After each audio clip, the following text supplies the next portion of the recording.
Hello friends, ഏവർക്കും വിൻസ്പെയറിന്റെ English PYQ സീരീസിലേക്ക് സ്വാഗതം. നമ്മൾ ഒരു രണ്ടോ മൂന്നോ ക്ലാസ്സുകളിലായിട്ട് ഇംഗ്ലീഷ് PYQ ഡിസ്കസ് ചെയ്ത് സ്റ്റാർട്ട് ചെയ്തിട്ടുണ്ടോ? സോ ഇന്ന് നമ്മൾ LDC എക്സാമിന് ചോദിച്ചിട്ടുള്ള മുൻകഴിഞ്ഞ വർഷങ്ങളിൽ, ഈ വർഷം നടന്നതല്ല, മുൻകഴിഞ്ഞ വർഷങ്ങളിൽ നടന്നിട്ടുള്ള ഒരു 10 ചോദ്യമാണ് നമ്മൾ ഡിസ്കസ് ചെയ്യാൻ പോകുന്നത്. സോ നമുക്ക് സ്റ്റാർട്ട് ചെയ്യാം. ഒന്നാമത്തെ ചോദ്യം, I dash him 7 years ago. I dash him 7 years ago. So ഇത് ടെൻസിന്റെ ഭാഗത്ത് നിന്ന് വന്ന ചോദ്യമാണ്. അപ്പോൾ നമ്മുടെ ഡിസ്കഷൻ നിങ്ങൾക്ക് അറിയാം, വെറും ഉത്തരം പറഞ്ഞു പോവുകയല്ല. നമുക്ക് ആ ഒരു ക്വസ്റ്റ്യൻ കാണുന്ന സമയത്ത് ആൻസറിലേക്ക് എങ്ങനെ എത്തിച്ചേരാം എന്നതടക്കം ഞാൻ പറയുകയാണ്. സോ ശ്രദ്ധിക്കുക. അഥവാ സ്പീഡാണ് എങ്കിൽ നിങ്ങൾ എന്ത് ചെയ്യുക, അതൊന്ന് റിപ്പീറ്റ് ചെയ്ത് കേൾക്കുക. സോ ഇത് ടെൻസ് ആണെന്ന് ഐഡന്റിഫൈ ചെയ്യുക. കാരണം ഇവിടെ സബ്ജക്റ്റിന് ശേഷമാണ് ഡാഷ് വന്നിട്ടുള്ളത്. അഥവാ ഏത് വേർബ് കൊടുക്കണം എന്നാണ് നമ്മളോട് ചോദിച്ചിട്ടുള്ളത്. സോ ഏത് വേർബ് അല്ലെങ്കിൽ ഓക്സിലറി കൊടുക്കണം എന്ന ചോദ്യം വരുന്ന സമയത്ത് നമ്മൾ ആദ്യമായിട്ട് ടെൻസ് എന്നത് തന്നെയാണ് നമ്മൾ ചിന്തിക്കേണ്ടത്. ദെൻ നമ്മൾ നേരെ ആ ഒരു സെന്റൻസിന്റെ അവസാനം നോക്കുന്ന സമയത്ത് ഒരു എഗോ കാണാം. എഗോ എന്ന് പറഞ്ഞാൽ മുൻപ് എന്നാണ്. കുറച്ചുകൂടെ മുന്നിലേക്ക് വായിക്കുന്ന സമയത്ത് 7 years ago, 7 വർഷങ്ങൾക്ക് മുമ്പ്. അപ്പൊ 7 വർഷങ്ങൾക്ക് മുമ്പ് എന്ന പദം സൂചിപ്പിക്കുന്നത് പാസ്റ്റ് ടെൻസിനെയാണ്. അപ്പോൾ സിമ്പിൾ പാസ്റ്റ് ടെൻസ് ആണ് നമുക്കിവിടെ വേണ്ടത് കേട്ടോ. Simple past tense. എന്നിട്ട് നമുക്ക് തന്നിരിക്കുന്ന ഓപ്ഷൻസിലേക്ക് സിമ്പിൾ പാസ്റ്റ് ആയിട്ടുള്ളത് ഏത്, അഥവാ V2 ആയിട്ടുള്ളത് ഏത് എന്ന് നോക്കിയാൽ അത് തന്നെയായിരിക്കും നമ്മുടെ ഉത്തരം വരുന്നത്. സോ ഒരു നിശ്ചിത കാലയളവിൽ, കഴിഞ്ഞ കാലത്തിലെ ഒരു നിശ്ചിത കാലയളവിൽ എന്ന് പറയുമ്പോൾ നമ്മൾ ആദ്യമായിട്ട് ഫോക്കസ് ചെയ്യേണ്ടത് സിമ്പിൾ പാസ്റ്റ് ആണ്. ഇനി പാസ്റ്റ് പെർഫെക്റ്റിലേക്കൊക്കെ പോകണമെങ്കിൽ അതിന് വേണ്ടിയുള്ള ഒരു എവിഡന്റ് നമുക്ക് അവിടെ വേണം. അത്തരം ഒരു എവിഡന്റ് ഇല്ലാത്തത് കൊണ്ട് നമുക്ക് ഓപ്ഷൻ ബി മെറ്റ് തന്നെ എടുക്കാം. ഓക്കെ അല്ലേ? ദെൻ അടുത്ത ചോദ്യം, A group of girls dash singing A song. ഒരു കൂട്ടം പെൺകുട്ടികൾ പാട്ട് പാടിക്കൊണ്ടിരിക്കുന്നു എന്നാണ് കിട്ടേണ്ടത്. സോ ഇതും ടെൻസിന്റെ ഭാഗത്ത് നിന്നുള്ള ചോദ്യമാണ്. സോ ഇവിടെ നിങ്ങൾ നോക്കുന്ന സമയത്ത് subject A group of girls ആണ്. എ ഗ്രൂപ്പ് ഓഫ് ഗേൾസ് എന്ന ആ ഒരു ഫ്രേസ് മൊത്തത്തിലാണ് സബ്ജക്റ്റ് ആയിട്ട് വരുന്നത്. ദെൻ പിന്നെ ഡാഷ് വന്നിട്ടുണ്ട്, പിന്നെ ING form of the verb ആണ് വന്നിട്ടുള്ളത്, അഥവാ ജെറണ്ട് ആണ് വന്നിട്ടുള്ളത്. അപ്പൊ ജെറണ്ട് വരുമ്പോൾ തൊട്ട് മുന്നേ വാസ് വെയർ ഒക്കെയാണ് വരുന്നത്. ആമീസ് ആർ വാസ് വെയർ ഒക്കെയാണ് വരേണ്ടത്. ദെൻ ഇനി അത് പെർഫെക്റ്റ് കണ്ടിന്യൂസ് ആണ് എങ്കിൽ ഹാവ് ബീനും വരാം അല്ലെ. ഹാവ് ബീൻ വരാം, അതിനും അവിടെ വിരോധമില്ല. സോ നമ്മൾ ഓപ്ഷൻസിലേക്ക് വരുന്ന സമയത്ത് ഇവിടെ നിങ്ങൾ ശ്രദ്ധിച്ചാൽ ഒരു കാര്യം മനസ്സിലാവും. വെയർ, ആർ, ഹാവ്, ഈസ്, ഇതെല്ലാം നോക്കുന്ന സമയത്ത് ഇതിൽ വെയറും ആറും ഹാവും പ്ലൂറലിനുള്ളതാണ് അല്ലെ. പ്ലൂറലിനുള്ളതാണ്. ഡി മാത്രമാണ് സിംഗുലറിനുള്ളത്. അങ്ങനെ ചിന്തിക്കുമ്പോൾ തന്നെ നമുക്ക് ഉത്തരത്തിലേക്ക് എത്താൻ കഴിയും. ദെൻ അവിടെ ഈസ് അഥവാ സിംഗുലർ വരാനുള്ള കാരണം, സിംഗുലർ ഓക്സിലറി നമ്മൾ സെലക്ട് ചെയ്യാനുള്ള കാരണം, എ ഗ്രൂപ്പ് ഓഫ് ഗേൾസ്, ഒരു കൂട്ടം പെൺകുട്ടികൾ എന്ന് പറയുമ്പോൾ അത് ഒരുപാട് പേരുണ്ടാകുമെങ്കിലും അവിടെ തുടക്കത്തിൽ ഒരു എന്ന് സൂചിപ്പിക്കുന്ന ആർട്ടിക്കിൾ വന്നില്ലേ, എ വന്നില്ലേ. അപ്പോൾ ഒരു സബ്ജക്റ്റിന്റെ തുടക്കത്തിൽ ഒരു എയോ ആനോ ഒക്കെ വന്നു കഴിഞ്ഞാൽ പിന്നീട് അതിന്റെ വെർബ് ഓക്സിലറി ആയിട്ട് വരുന്നത് സിംഗുലർ ആയിട്ടായിരിക്കും. മനസ്സിലാക്കുക, സിംഗുലർ ആയിട്ടായിരിക്കും. ഞാനത് റിപ്പീറ്റ് ചെയ്യുന്നില്ല, വേണ്ടവരൊന്നും കൂടി അത് റിപ്പീറ്റ് ചെയ്ത് കേൾക്കാം. ദെൻ അടുത്ത ചോദ്യം, I came dash my grandfather's photograph in an old magazine. ഞാൻ എൻ്റെ മുത്തശ്ശന്റെ ഫോട്ടോ ഒരു ഓൾഡ് മാഗസിനിൽ കാണാനിടയായി, അഥവാ അവിചാരിതമായിട്ട് കണ്ടു എന്നാണ് അല്ലെ. അവിചാരിതമായിട്ട് കണ്ടു എന്നാണ് അവിടെ ഉദ്ദേശിക്കുന്നത്. സോ നമ്മളൊരു ഇൻ ചാൻസ് കണ്ടു, ഫൈൻഡ് ഇൻ ചാൻസ് എന്നൊക്കെ പറയാൻ വേണ്ടി നമ്മൾ ഉപയോഗിക്കുന്ന ഒരു ഫ്രേസൽ വേർബ് ഉണ്ട്. അപ്പോൾ അവിടെ ഫ്രേസൽ വേർബ് ആണ് ചോദ്യം. അപ്പോൾ phrasal verb came across, come across എന്ന ഫ്രേസൽ വേർബ് ആണ് അവിചാരിതമായിട്ട് കണ്ടു, കണ്ടെത്തി, കണ്ടുമുട്ടി എന്ന അർത്ഥത്തിന് യൂസ് ചെയ്യുന്നത്. PSC ഒരുപാട് തവണ ചോദിച്ചിട്ടുള്ള ഫ്രേസൽ വേർബ് ആണ്. സോ അത് മനസ്സിലാക്കി വെച്ചേക്കാം. ദെൻ അടുത്ത ചോദ്യം, ദ കറക്റ്റ് സ്പെൽഡ് വേർഡ്. ഇത് മിസ്പെൽറ്റ് എന്ന ഏരിയയിൽ നിന്ന് വന്നിട്ടുള്ള ചോദ്യമാണ്, അതായത് വൊക്കാബുലറിയിൽ നിന്ന് വന്നിട്ടുള്ള ചോദ്യമാണ്. അപ്പൊ അവിടെ കൃത്യമായിട്ട് സ്പെല്ലിംഗ് ഉപയോഗിച്ചിരിക്കുന്നത് ഓപ്ഷൻ ഡി ആണ്. കമ്മിറ്റി എന്ന് പറയുന്ന സമയത്ത് 2 M ഉണ്ട്, 2 T ഉണ്ട്, 2 E ഉണ്ട്. അത് ഓർമ്മയിലുണ്ടായിരിക്കുക. 2 M ഉണ്ട്, 2 T ഉണ്ട്, 2 E ഉണ്ട്. കമ്മിറ്റിയും PSC ഒരുപാട് തവണ ചോദിച്ചിട്ടുള്ളതാണ്. ദെൻ അടുത്തൊരു ചോദ്യം വന്നിരിക്കുന്നത് passive form of the he issued the orders. He issued the orders എന്നതിന്റെ പാസീവ് ഫോം കണ്ടെത്താനാണ്. അപ്പോൾ നമുക്കൊരു ആക്റ്റീവ് വോയിസ് വന്നിട്ട് അതിൽ പാസീവ് വോയിസ് കണ്ടെത്താൻ വരുമ്പോൾ ഞാൻ ഈ പറയുന്ന ഒരു ഫോർമുല, ഈ ഒരു ഫോർമാറ്റ് തന്നെ ശ്രദ്ധിക്കുക. ആദ്യം നിങ്ങൾ ചെയ്യേണ്ടത്, ഞാൻ റൂൾസ് മൊത്തത്തിൽ പറയുന്നില്ല, ഇതേപോലെ ഒരു സെന്റൻസ് കണ്ടാൽ നിങ്ങൾ ആദ്യം ചെയ്യേണ്ടത് ഹി ഇഷ്യൂഡ് ദ ഓർഡേഴ്സ്. ഇത് പാസീവ് വോയിസ് ആക്കുന്ന സമയത്ത് ദ ഓർഡേഴ്സ് അഥവാ ഒബ്ജക്റ്റിന്റെ ഭാഗത്ത് വന്നത് നമ്മുടെ പാസീവ് വോയിസിൽ സബ്ജക്റ്റിന്റെ ഭാഗത്ത് വരും. അങ്ങനെ വരുന്ന സമയത്ത് തന്നെ എയും ഡിയും ഒഴികെയുള്ള 2 ഓപ്ഷൻ നമ്മൾ കളയും. കാരണം ബാക്കി അവിടെ ഹി ആണ് തുടക്കത്തിൽ വന്നിട്ടുള്ളത്. അപ്പൊ ദ ഓർഡേഴ്സ് വാസ് ആണോ ദ ഓർഡേഴ്സ് വേർ ആണോ കൊടുക്കേണ്ടത് എന്നുള്ളതാണ്. ഇനി നമുക്ക് സിമ്പിൾ ആണ്.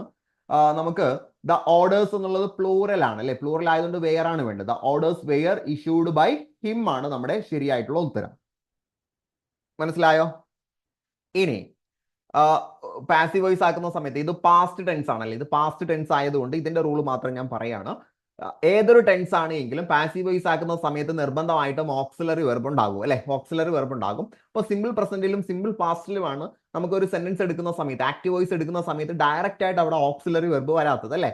അഥവാ ഹി ഇഷ്യൂഡ് എന്നിവിടെ വന്നു, ഹി ഇഷ്യൂഡ് വന്നു, അവിടെ ഓക്സിലറി വെർബ് ഡയറക്റ്റ് ആയിട്ട് കാണുന്നില്ല. സോ ഇതിനെ പാസീവ് വോയിസ് ആക്കുന്ന സമയത്ത് നമുക്ക് ഓക്സിലറി വെർബ് വേണം. ആ സമയത്ത് നമ്മൾ എടുക്കുന്നത് നമ്മുടെ പാസ്റ്റ് കണ്ടിന്യൂസിൽ ഏത് ഓക്സിലറി എടുക്കുന്നോ അതാണ് നമ്മൾ എടുക്കുക. സോ പാസ്റ്റ് കണ്ടിന്യൂസിൽ നമ്മൾ വാസ് വേറാണ് ഉപയോഗിക്കുന്നത് അല്ലെ, വാസ് വേറാണ്. ഇനി വാസാണോ വേറാണോ കൊടുക്കേണ്ടത് എന്ന് നമ്മൾ തീരുമാനിക്കുന്നത് ആ ഒബ്ജക്റ്റിന്റെ ഭാഗത്തുള്ള സാധനം. അപ്പൊ ഇവിടെ ഓർഡേഴ്സ് ആണ് അല്ലെ, അതാണ് നമ്മൾ തുടക്കത്തിൽ കൊണ്ടുവരുന്നത്. സോ അത് സിംഗുലർ ആണോ പ്ലൂറൽ ആണോ എന്ന അതിന്റെ അടിസ്ഥാനത്തിലാണ് നമ്മൾ വാസും വേറും കൊടുക്കുന്നത്. എങ്ങനെയല്ല, നമുക്ക് തന്നിരിക്കുന്ന ആക്റ്റീവ് വോയിസിന്റെ സബ്ജക്ട് സിംഗുലർ ആണോ പ്ലൂറൽ ആണോ എന്ന് നോക്കിയല്ല, അഥവാ ഹി സിംഗുലർ ആണോ പ്ലൂറൽ ആണോ എന്ന് നോക്കിയല്ല നമ്മൾ ഇവിടെ കൊടുക്കേണ്ടത്. നമ്മൾ തുടക്കത്തിൽ കൊണ്ടുവന്ന ആ ഒരു ഒബ്ജക്റ്റിന്റെ ഭാഗത്ത് വന്ന ആ ഒരു ഫ്രേസ് സിംഗുലർ ആണോ പ്ലൂറൽ ആണോ എന്ന് നോക്കിയാണ് കൊടുക്കേണ്ടത്. ഓക്കെ അല്ലേ? ദെൻ അടുത്തൊരു ചോദ്യം, one of my friends dash passed the examination. എന്റെ കൂട്ടുകാരിൽ ഒരാൾ, വൺ ഓഫ് മൈ ഫ്രണ്ട്സ് എന്നാണ്. അപ്പൊ എന്റെ കൂട്ടുകാരിൽ ഒരാളാണ് പാസ്സായത് അല്ലെ, ഒരാളാണ് പാസ്സായത്. സോ നമുക്ക് അവിടെ ഓപ്ഷനിലേക്ക് വരുന്ന സമയത്ത് ഒരാൾ എന്ന് പറയുമ്പോൾ സിംഗുലർ അല്ലേ, ഈസും ഉണ്ട് ഹാസും ഉണ്ട് അല്ലെ. അപ്പൊ ഹാസ് കൊടുക്കാം. ഒരാൾ എക്സാമിനേഷനിൽ പാസ്സായിട്ടുണ്ട്. ഈസ് കൊടുത്താൽ എന്താ പ്രശ്നം? പാസീവ് വോയിസ് ആയി പോകും അല്ലെ. ഇവിടെ പാസീവ് വോയിസ് ആക്കേണ്ട ആവശ്യമില്ല, നമുക്ക് ആക്റ്റീവ് വോയിസ് ആക്കിയാൽ മതി. So one of my friends has passed the examination എന്നുള്ളതാണ് ഉത്തരമായിട്ട് വരുന്നത്. ദെൻ അടുത്ത ചോദ്യം, they dash together since 2001. അപ്പോൾ ഒരു സെന്റൻസിന്റെ അവസാനം സിൻസ് ഫോർ ഒക്കെ കണ്ടു കഴിഞ്ഞാൽ നമ്മൾ ആദ്യം തന്നെ ചിന്തിക്കേണ്ടത് ഇത് ഒന്നെങ്കിൽ പെർഫെക്റ്റ് ആയിരിക്കും അല്ലെങ്കിൽ പെർഫെക്റ്റ് കണ്ടിന്യൂസ് ആയിരിക്കും അല്ലെ. ആദ്യത്തെ പോസിബിലിറ്റി പെർഫെക്റ്റ് കണ്ടിന്യൂസ് ആകാനാണ്. അപ്പോൾ പെർഫെക്റ്റ് കണ്ടിന്യൂസ് ആകാൻ ഇതിൽ ഏതാണ് പറ്റിയത്? ഓപ്ഷൻ എ, ഹാവ് ബീൻ അല്ലെ, ഹാവ് ബീൻ ലിവിങ്. അത് പെർഫെക്റ്റ് കണ്ടിന്യൂസ് ആണ്. അപ്പോൾ നമുക്ക് ഓപ്ഷൻ എ തന്നെ അവിടെ തിരഞ്ഞെടുക്കാം. അപ്പോൾ ഒരു സെന്റൻസിന്റെ അവസാനത്തിൽ സിൻസ് അല്ലെങ്കിൽ ഫോർ ഒക്കെ ഉണ്ട് എങ്കിൽ അവിടെ ഏറ്റവും സാധ്യത വരുന്നത് പെർഫെക്റ്റ് കണ്ടിന്യൂസ് ആണ്. പെർഫെക്റ്റ് കണ്ടിന്യൂസ് ഇല്ലെങ്കിൽ നമുക്ക് വെറും പെർഫെക്റ്റ് കൊടുക്കാം. ഓക്കെ അല്ലെ? പെർഫെക്റ്റ് കണ്ടിന്യൂസിലാണ് നമ്മൾ has or have been plus verb 1 plus ing കൊടുക്കുന്നത്. ദെൻ എട്ടാമത്തെ ചോദ്യം, take an umbrella with you lest you dash get wet in the rain. നീ അംബ്രല്ല എടുക്കണം, അംബ്രല്ല എടുത്തിട്ടില്ലെങ്കിലോ മഴയത്ത് നനയും എന്നാണ് ആ ഒരു സെന്റൻസിന്റെ മീനിങ് വരുന്നത്.